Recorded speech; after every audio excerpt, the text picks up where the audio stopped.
قال صلى الله عليه وسلم: ما من نبي إلا ويوضع له منبرا يوم القيامة يجلس عليه إلا أنا أظل قائما منتصبا بين يدي ربي لا أجلس، مخافة أن يصرف بي ويؤمر بي إلى الجنة وتظل أمتي، فيقول الله: يا محمد ما تريد أن أصنع بأمتك؟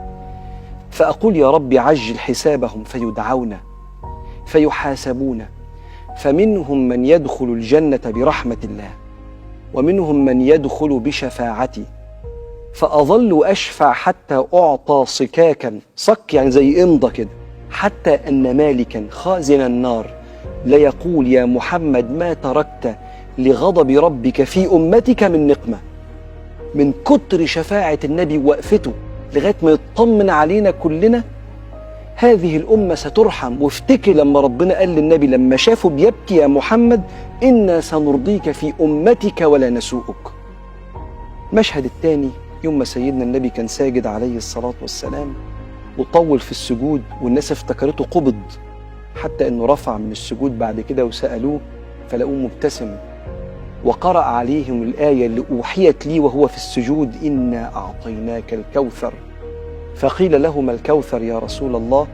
قال: ذلك حوض ترد عليه أمتي. ناس يوم القيامة عطشانة، والنبي فرح أنه هيقف وقفة طويلة يوم القيامة يسأل مليارات من المحبين، مع أن ده في الظاهر للناس إن ده مجهود للنبي، لكن على قلبه سيدنا النبي بيحب السند والدعم، ويحب يبقى في ظهرنا لغاية آخر واحد، وهتشوف ده بكرة.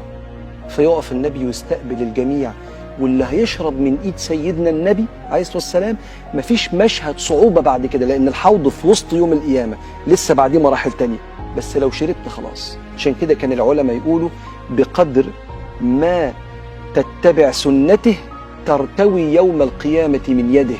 مالكش زي النبي، تزعلش النبي أبدا عشان خاطر حد، والنبي بتعرض عليه أعمالنا يوم الخميس زي ما هو قال: تعرض علي أعمالكم يوم الخميس فأفرح للحسنة وأحزن للسيئة. حدش أبدا يخطفك من طريق سيدنا النبي أبدا عليه الصلاة والسلام، لا شيطان ولا صحبة مش كويسة. مشهد الثالث لسيدنا النبي وهو واقف على الصراط، وإحنا بنعدي، هو يعدي الأول وبعدين يقف ويقول: ونبيكم قائم على الصراط، الجسر اللي فوق النار اللي أحد من السيف وأدق من الشعر كما في الروايات، قائم على الصراط النبي، أقول: يا رب سلم يا رب سلم، بيدعي للناس عليه الصلاة والسلام.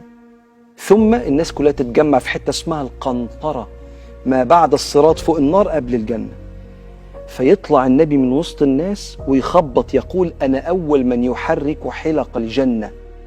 قال: فأسمع رضوان يقول: من أنت؟ فأقول: محمد ابن عبد الله.